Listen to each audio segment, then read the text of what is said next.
таваад бол 800 өнгөрөж жил болж байна. Бидний өдөө болтор 800 жилийн түүхий бараа мартаагүй. Иймээс үлдэж уужаан болж байхдаа энэ цагаан чулуун дээр бичээ тавьсан түүх байна. Энийг суусаад бидний Юханы түүхийг энэ чулууг босгож байна гэх. Манай чахар энэ дээр 254 жил болж байна. Энэ овог дахиад 254 жил болж байна.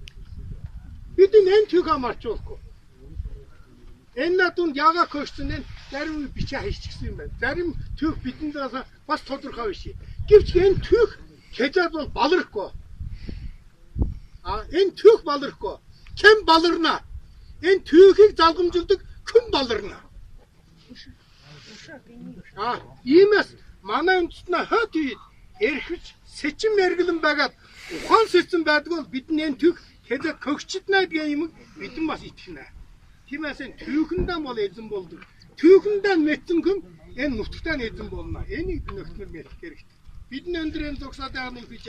Тийм ба? 800 жилийн өмнө Чингис хаан энэ дээр моран үлдээсэнгөө бол бидний өндөр босоод энэ дээр Чингис хаан гэж хэлчихдэг нь үү? Бидний хэлчихдэг. 254 жилийн өмнө бидний өгтөөц Жанжакогийн тал нутгаас энэ дирад болоохла энэ дирад энэ нутгийн энэ их улсын гам дархан гэлийг хамгаалнаад энэ дирад энэ овоог босгоод энэ морийг энэ дилдээсэн гоохла өндөр бидний их улсаа хамгаалдаг чахар Монгол бидний хэлчихдэг нь үү? Энэ түүх Эрванкан түүхээ мэдэх хэрэгтэй. Эрванкан элэнцгээ мэдэх хэрэгтэй. Модо манай чахрын дирад 254 жил болж байна. 254 жил дотор бидний хэдний өнгөрж байна.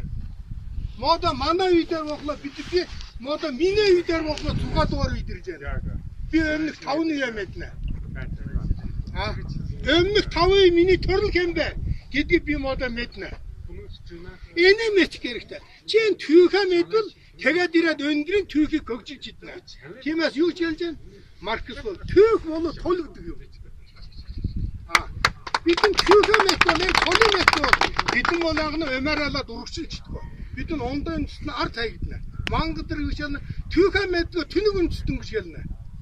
Бидний энэ юм юу хийнэ? Тиймээс бид чи хиттайгаар өмссөн чи уйгураар өмссөн чи хаскаар өмссөн чи монголоор өмссөн чи Эрванкан үндэстэн түүх Эрванкан мутгинкан энэ түүх Эрванкан аавэжинкан энэ түүхийг эрхвиш мэдчих хэрэгтэй. Налууч юунаас ороо тэгээд энийг ямар ч нэг юм хэлхнаа босоод энэ түүхийг болно гэж болохгүй. Тэр түүхийг ёсоор нэрх ёстой. Бидний тэр түүхийг хүндэх нэг юм.